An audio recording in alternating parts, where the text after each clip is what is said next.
Las grandes preguntas solo encuentran respuestas si nos encontramos ante los interlocutores adecuados. En este episodio tenemos las dos cosas: cuestiones fundamentales e invitados de lujo. Así que mejor hablar poco y escuchar mucho. ¡Empezamos!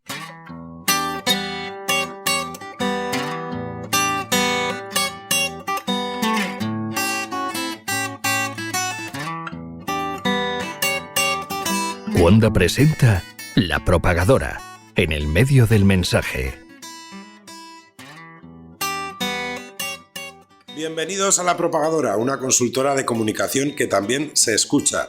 En este episodio, el quinto ya de esta temporada, nos ponemos trascendentales y nos planteamos las preguntas más básicas, las más difíciles de contestar. ¿A qué nos dedicamos los que trabajamos en comunicación? ¿A qué nos dedicaremos mañana? ¿Cómo ha evolucionado el trabajo de proveedores y empresas? ¿De qué hablamos cuando hablamos de comunicación? Como decía la canción de Siniestro Total, ¿quiénes somos, de dónde venimos y a dónde vamos? Andrea Abril y David Ortiz introducen el tema.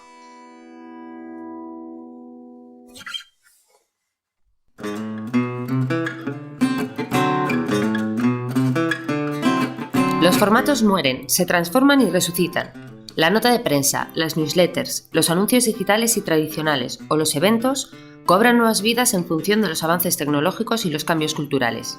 Mamá siempre decía: la vida es como una caja de bombones. Nunca sabes lo que te va a tocar. La profesión se nos llena de etiquetas. Algunas no son más que modas pasajeras.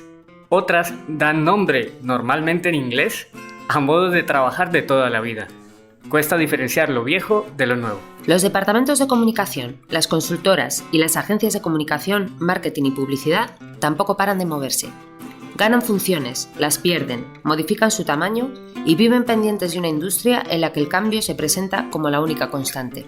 En La Propagadora optamos por un modelo de trabajo en red, de relación constante con expertos que nos ayudan a ofrecer soluciones ágiles a los clientes. Creemos que ser pequeños nos beneficia y mejora la calidad y el contacto directo con quienes confían en nosotros. Nos permite aprender y desaprender de un modo activo. Pero no se trata de un modelo único. No es ni mejor ni peor que otros. Cada vez son más las multinacionales que crecen buscando un modelo de oferta de servicios 360. El objetivo es el mismo: mejorar la visión global sobre el proceso comunicativo. Esto es algo que afecta también a las empresas, donde la configuración de los departamentos de comunicación adopta decenas de enfoques distintos. La Propagadora.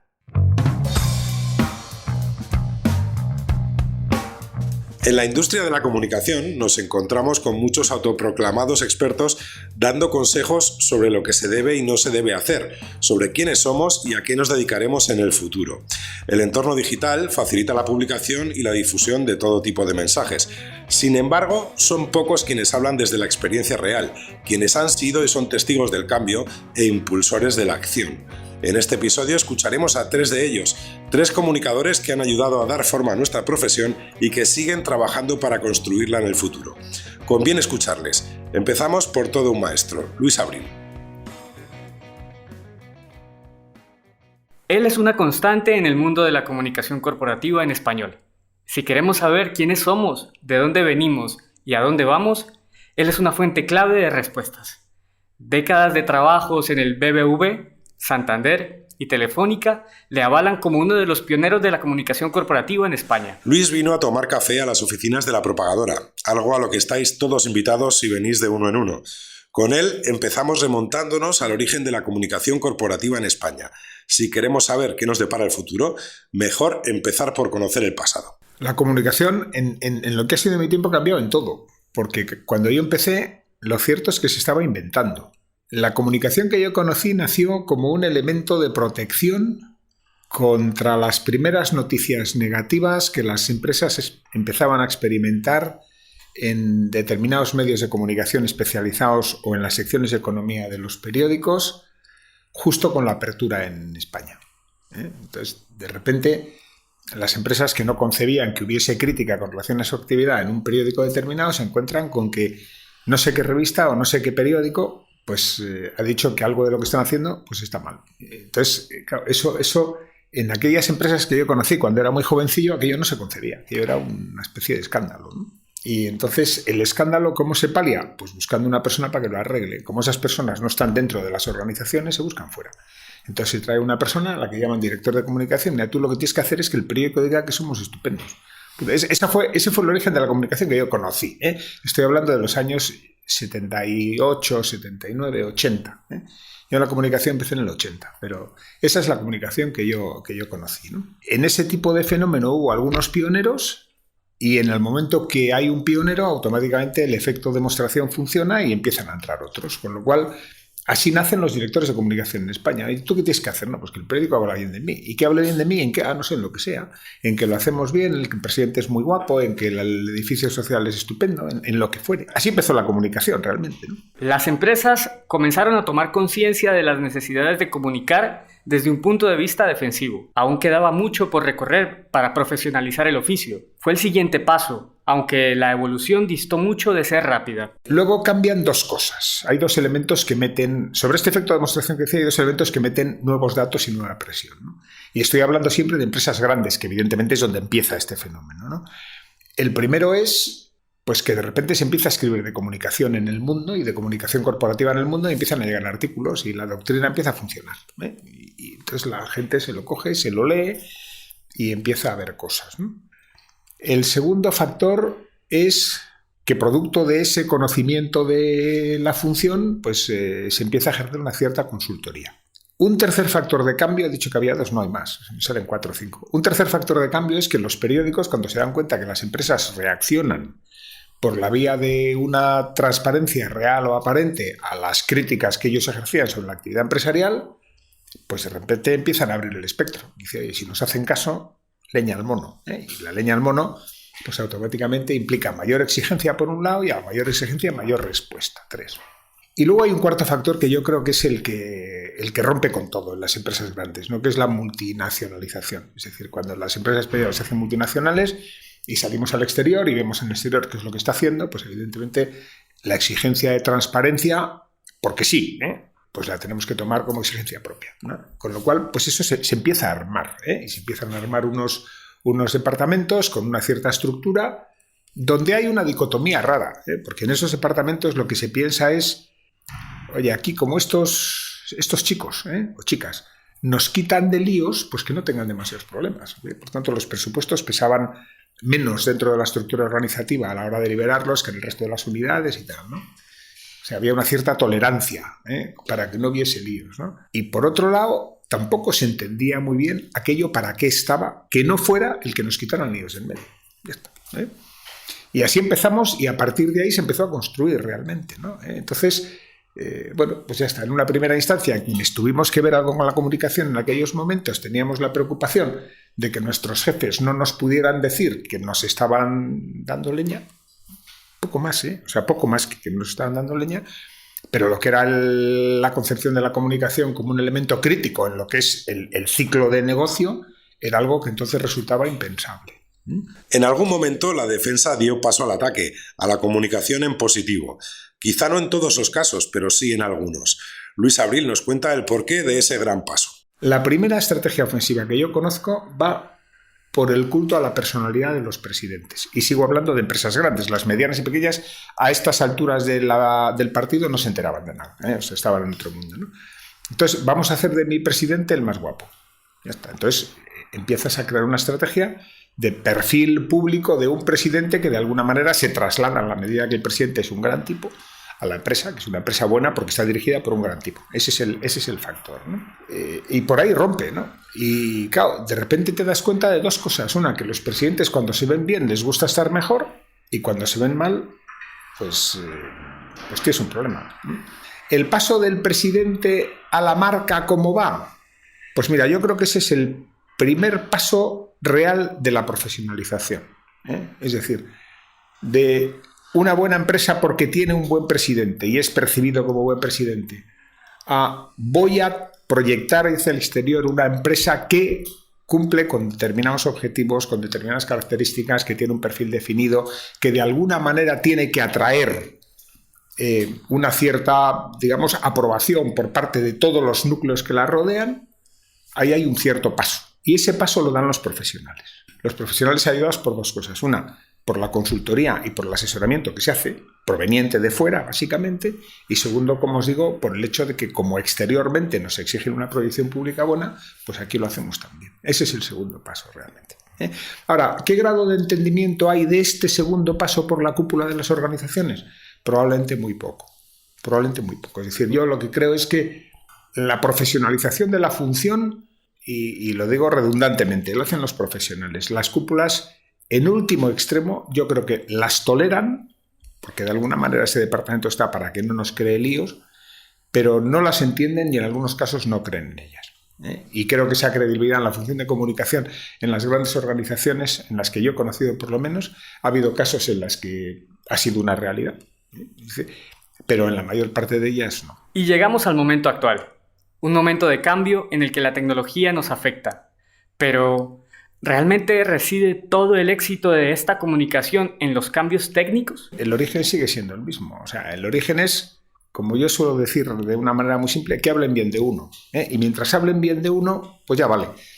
Lo que ocurre es que en la medida que el mundo se complica, los lugares en los cuales tienen que hablar bien de uno son muchos más y los idiomas en los que tienen que hablar bien de uno son muchos más. Con lo cual, ¿qué se tecnifica? Se tecnifica el ejercicio de la función, pero no la esencia de la función. La esencia de la función sigue siendo la misma. Y además sigue siendo algo que está separado de un elemento sustancial. Es decir, yo siempre he concebido la comunicación, sobre todo a efectos de organización, como algo que de alguna manera se mete, se empotra en el ciclo de negocio y ayuda a que el ciclo de negocio vaya bien. Eso fue mi concepción y así la he puesto en marcha en las organizaciones en las que he estado. Y eso ha sido tan evidente como que quien pelea porque el director de comunicación esté en los comités ejecutivos de las compañías es servidor, y lo digo sin ningún rubor porque eso es así, y además peleo fundamentalmente por una razón, porque creo que el éxito de la función de comunicación está en conseguir que las cosas se hagan bien dentro para que puedan salir bien fuera. Lo cual quiere decir que, como yo suelo decir a quien me pregunta ahora, porque sigo haciendo coaching y gente que viene a verme y tal y cual, no os engañéis. Es decir, el éxito de la función de comunicación está en muchas cosas. O sea, está en las nuevas herramientas, está en la consecución de apreciaciones positivas, está en las relaciones con los medios de comunicación, está en una buena publicidad. Todo eso es verdad. Pero donde está realmente el éxito de la comunicación está en la capacidad que tiene de cambiar el interior de las organizaciones para que nada de lo que tiene que salir fuera bien se haga dentro mal. Porque si lo que tienes que trasladar al exterior es que las cosas salen bien, las tienes que hacer bien. Y si quieres trasladar al exterior las cosas para que salgan bien y las haces mal, entras en el dilema del Lincoln, que llamo yo. Es decir, que tú puedes engañar a todo el mundo algún tiempo o puedes engañar a algunos todo el tiempo, pero no puedes engañar a todos todo el tiempo. Eso es mentir.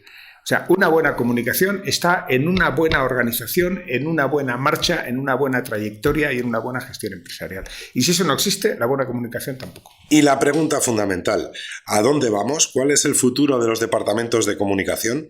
Luis Abril apuesta por la relevancia de la función dentro de las empresas y la combinación de disciplinas. Yo dejé de estar en activo hace 5 años ahora y dejé un departamento de comunicación en la compañía en la que estaba muy conforme con lo que yo tenía en la cabeza. Es decir, es un departamento, primero, con una integración, una incardinación en lo que es el esquema de poder básico de la compañía que fuera perceptible. Es decir, si no estás en ese núcleo de ejercicio de poder, no eres nadie. Y no es el poder, es el poder para poder llevar a cabo el cumplimiento de determinadas funciones. En primer lugar, la consagración de la figura del responsable básico de comunicación o de reputación, o como queráis, como un elemento de peso dentro de la casa. Ese es un primer factor. Segundo, yo creo profundamente en la comunicación integrada. Es decir, la comunicación en último extremo que nace como relación con los medios de comunicación, al final en la medida que los núcleos de interés que van rodeando a la compañía son cada vez más amplios y segundo, las vías por las que se llega a esos grupos de interés son cada vez más sofisticadas, pues evidentemente necesita un grado de tecnificación y un grado de amplitud infinitamente mayor. Ese es el punto 2. Tercero, tiene que tener unos criterios de gestión, fundamentalmente los criterios económicos, enormemente ortodoxos. O sea, con la comunicación no valen bromas. 4, es un un departamento en el cual la gente tiene que saberse su función, que es otra de las cosas que nos hemos olvidado. Es decir, no, como no sé qué hacer con él, las relaciones institucionales. Todos los mandan a relaciones institucionales. Comunicación no, porque parece que da un poco más de miedo. No. O sea, el puesto de relaciones institucionales, como el de jefe de reputación, como el de director de publicidad, como el de director de comunicación o como el de lo que fuere, necesita un conocimiento muy, muy, muy explícito y muy profundo de la función y de lo que está haciendo. Por tanto, hay que leer, hay que estudiar, hay que prepararse, hay que saber lo que se hace. Y si no se sabe, pues no se sabe. ¿Qué vamos a hacer? No se hará. Conseguir todo esto no es fácil. El reto no siempre depende de nosotros. Hace falta dentro de la organización un, digamos, ejercicio de voluntad por parte del primer ejecutivo que no es frecuente, y voy a decir otra cosa, y que creo que de que yo me fui ahora cada vez es menos frecuente, hablando de las grandes.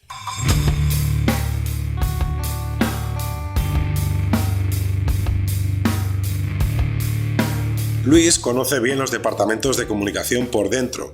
Nuestro siguiente invitado, Goyo Panadero, también.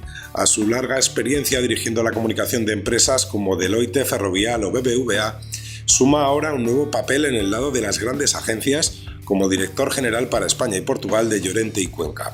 Goyo es, sin duda, otro punto de referencia para quienes nos dedicamos a contar cosas. Para hablar con Goyo salimos de la pequeña oficina de la propagadora en Malasaña y nos trasladamos al espacioso cuartel general de Llorente y Cuenca en el barrio de Salamanca. Ambos escenarios representan dos modelos de enfocar los servicios al cliente en comunicación. Modelos distintos, pero quizá complementarios. Al menos eso es parte de lo que ve Goyo Panadero cuando le preguntamos por el futuro de los servicios profesionales en comunicación.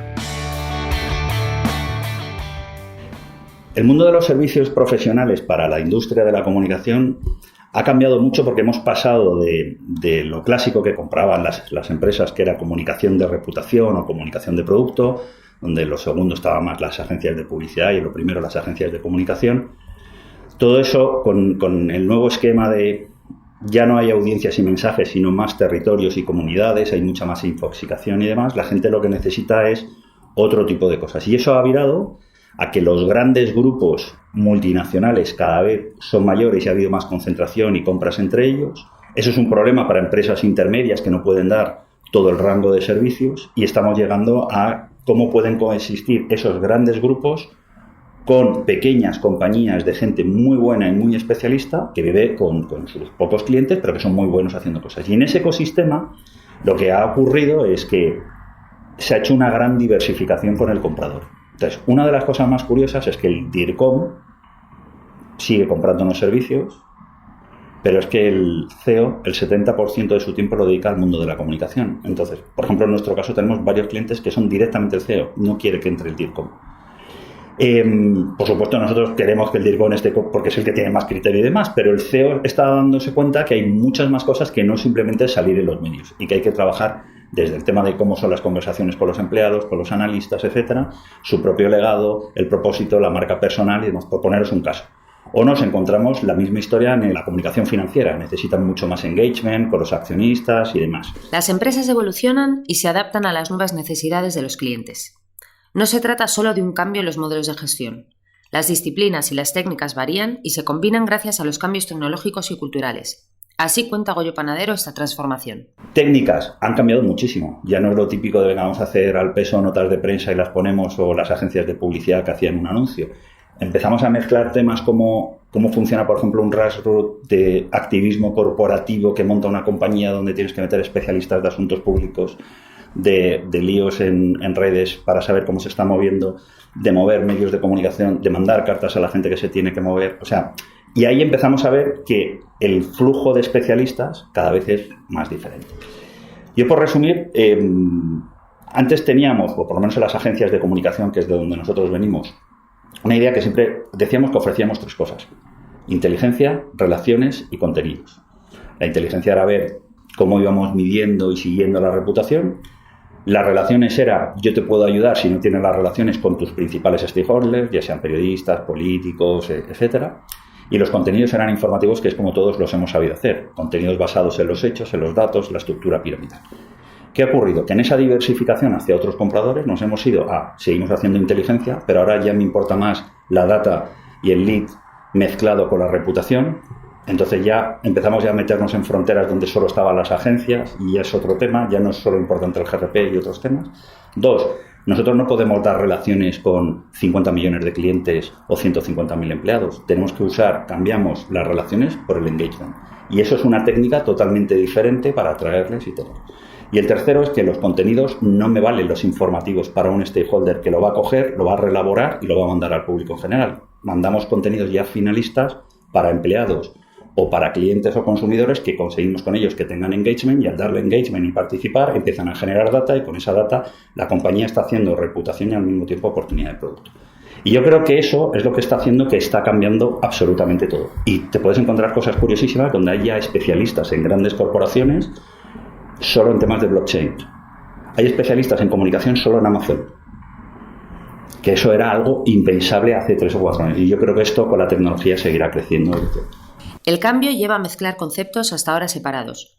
Las barreras entre las tradicionales áreas de comunicación corporativa, marketing y publicidad están levantadas. Las etiquetas siempre al alza puede que no tengan mucho sentido en este mundo. Bueno, lo que nos estamos encontrando ahora mismo en Llorente y Cuenca es que cuando tenemos que explicar todas las cosas que hacemos no sabemos cómo hacerlo. Porque la diversificación es tal que ahora mismo somos un bicho muy raro.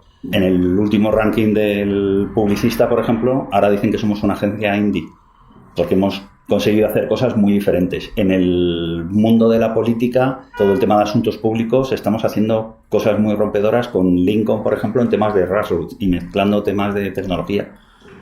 La verdad es que muchas veces cuando me dicen, pero bueno, todas las cosas que hacéis es un poco difícil explicarlo, ¿no? Ir rompiendo barreras. Así que yo creo que la tecnología y los cambios nos seguirán cambiando. Yo creo que al final nuestra obligación es poder darles a los clientes o a la gente que viene a trabajar con nosotros esa idea de te puedo ayudar en los temas reputacionales, ya sea el ámbito que sea, pero al mismo tiempo hay que trabajarlo desde el punto de vista de negocio y dar oportunidades de negocio.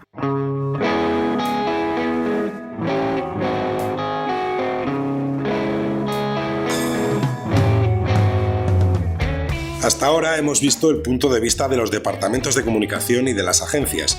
Nos falta una parte, la de la publicidad. Para contar con una opinión autorizada hemos viajado en el tiempo y en el espacio para escuchar a uno de los creativos publicitarios más importantes de nuestra historia, Toni Segarra. Año 2016. Escenario del Congreso Internacional IREDES, celebrado en Burgos, un evento que echamos mucho de menos. Hace ya 2 años, pero lo que nos cuenta Toni sigue siendo igual de válido. Este es, según él, el origen de la transformación que vivimos. Claro, lo curioso, yo creo, cada vez tengo más claro que en realidad, yo procedo, se supone, de la publicidad, lo que llamamos publicidad tradicional ahora, ¿no? Que en realidad yo creo que constituye una anomalía de 40 o 50 años, que es el momento, digamos, en que la sociedad dispone de un medio dictatorial, ¿no? Que es la televisión, que es una tecnología que aparece en los años 50, se transforma en un medio omnipresente, ¿no? Entonces, eso, digamos, transforma la comunicación, de algún modo la hace más tontorrona, porque todo consiste en colocar fragmentos de mensajes entre contenidos que le interesan a la gente, que más o menos interrumpen, pero que uno, digamos, paga esa servidumbre para ver los programas que le interesan. Y durante 40 o 50 años nos acostumbramos a que el mundo de la comunicación es así. Es fácil, es sencillo, a ver, no era sencillo hacer un mensaje interesante en ese bloque, digamos, que interrumpía, pero digamos, el mecanismo era bastante conocido y bastante sota, caballo y rey, ¿no? De pronto lo que ocurre es que esa anomalía de la comunicación acaba, esos 40 o 50 años de felicidad, de mundo feliz, acaban y volvemos a estar en un mundo de medios hiperfragmentados, ¿no? Que si te retrotraes al mundo anterior a la televisión, ya era así, es decir, si lees libros de propaganda de los años 20, en Chicago solamente, en Illinois, habían 200 revistas, ¿no? Entonces, un anunciante tenía muchos problemas de saber en qué revistas tenía que anunciar para llegar a la audiencia que le interesaba. O había infinitos canales de radio, ¿no? Eso, de algún modo, lo anula la tele durante un tiempo y ahora nos enfrentamos de nuevo otra vez a la complejidad que siempre ha sido la realidad. Es decir, el mundo siempre ha sido un mundo fragmentado, de audiencias que cada una va por su lado. Y lo que intentamos ahora es tratar de recuperar, de algún modo, eso que habíamos perdido durante 40 años, que es la capacidad de lidiar con un mundo complejo, ¿no? Los cambios en el mundo de la publicidad pasan hoy por esa adaptación a los medios fragmentados. Eso implica combinar el esfuerzo dedicado a la publicidad tradicional con el de la generación de contenido con un enfoque distinto. Creo que una de las grandes diferencias entre la creación de contenido y la creación de publicidad, siendo ambas publicidad, es decir, contenido publicitario y publicidad, es la publicidad es episódica, ¿no? Hay campañas, hay momentos, porque nadie puede estar haciendo publicidad constantemente porque es muy cara. El contenido debería ser constante. Y la otra es que la publicidad es epidérmica, es superficial, absolutamente. Es decir, como hablamos a muchísima gente, tenemos que tocar el mínimo común denominador, tenemos que hablar a todo el mundo a la vez y en muy poco tiempo, y por lo tanto lanzamos mensajes muy superficiales y el contenido, si está bien hecho, va directamente al fan, a la profundidad. Y de ahí, en todo caso, vía esa complejidad de canales, va emergiendo. De hecho, la publicidad masiva hoy es el tráiler del contenido, del centro de la marca, ¿no? Es un poco lo que va llevando a, o como dice mi hermano, que es un fenómeno de esto, dice, hasta ahora hemos estado haciendo croquetas, que sería la publicidad, y hemos intentado construir el pollo a partir de las croquetas, cosa que es físicamente imposible, ¿no? Primero hay que hacer el pollo. Hay que asar un buen pollo y ahí haremos croquetas, haremos empanadillas y haremos todo lo que haga falta. Entonces, ese pollo es profundo. Ese pollo, digamos, está dirigido a los 10.000, a los 1.000, a los 1.500, a los 4.000 que realmente nos quieren. Al final, la reflexión siempre vuelve a lo básico. Estar a la última es muy importante, pero recuperar los conceptos básicos que han dado forma a nuestra profesión desde su origen es fundamental. ¿Para qué está en el mundo, ¿no? O sea, cada marca, cada gente que aporta algo a este mundo de consumo, al gran supermercado que es el mundo, debería explicarnos. Y eso, al final, se tendría que poder resumir en un concepto, en un territorio, en un posicionamiento, en eso tan antiguo que es un posicionamiento, pero que hemos olvidado. Porque al final, si no tienes eso, lo que van a hacer contigo las redes y la fragmentación de los medios es fragmentarte a ti. Que eso es lo que tenemos. ¿Qué tenemos ahora mismo en el mercado? Marcas troceadas.